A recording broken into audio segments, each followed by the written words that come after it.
But it's Westbrook, Russell Westbrook, addressing another issue he has with the criticism he's gotten. And this is the interesting point to me because it's not so clear-cut.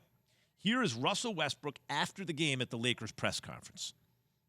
I can no longer allow people, for example, Westbrook to me is now shaming. Like it's shaming my name. It's my legacy for my kids.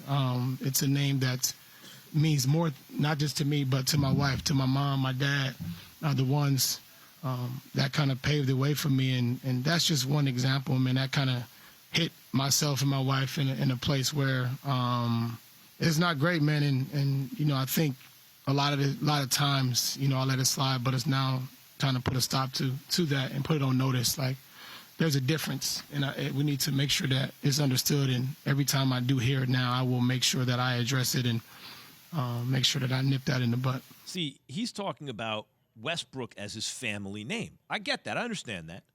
I mean, first of all, we could talk about the level of sensitivity to shaming. And like safe spaces and stuff where you even see on college campuses, people don't even want their ideas challenged because, it's overboard PC culture, and that's not good. People can express them. But in this case, at a sporting event, you're making fun of a guy's name because he's bricking shots, whatever. But he's making the point, Jay Key, that it's his last name, that family members have his last name. Now, look, if his first name had something in it that you could make fun of, like Brooke, if his first name was Brooke, they'd call him Brick, whatever his last name was. Just so happens his last name goes with Brick better, right? But how do you guys feel about the point he's making? Key, when you go at my last name, you're also going at my parents, my children, etc. I don't care about that, to be honest with you. And I wish Westbrook didn't because your name is going to stay Westbrook. And your kids are always going to be Westbrook. And he's done an amazing job at raising his kids. I've been knowing Westbrook since Westbrook was in junior high school, okay? I have communication with him every now and then. I don't think he should be worrying about that. As long as there's no harm done, there's no threats done, the things that his wife talked about, you at a game, you're going to be called all sorts of stuff at games.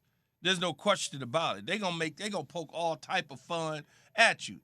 As I always say, don't put your damn hands on me. Don't throw nothing at me. We good. You can say what you want to say. We saw LeBron James the other night get into it with a fan on courtside because he was running his mouth at LeBron and talking about some things in LeBron's life. So you can say all those things all you want. Don't touch me. That's all I say. Mm-hmm. And don't throw anything at me because at that point, you're looking to get your ass beat. And everything else is good. So there's so much to unpack here. Number one, I love the way Brody plays the game. He plays with this relentless spirit that I think should be praised a lot more. But the interesting point for me is when you go through the history of Russell Westbrook, and he says things when he was in Washington, D.C., a championship doesn't change my life. I'm happy. I was a champion once I made it to the NBA. I grew up in the streets. I'm a champion. That's okay when you're in Washington to say that. But then when you start saying, hey, I have no expectations while you're on the Lakers team, right? When you start saying, yeah, if they boo, they could take their ass home.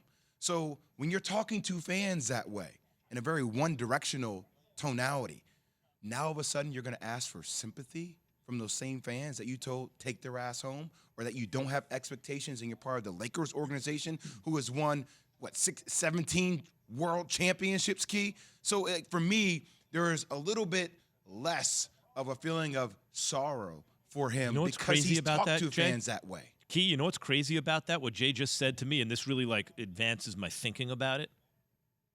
Remember when Kobe would say, playing for the Lakers ain't for everybody?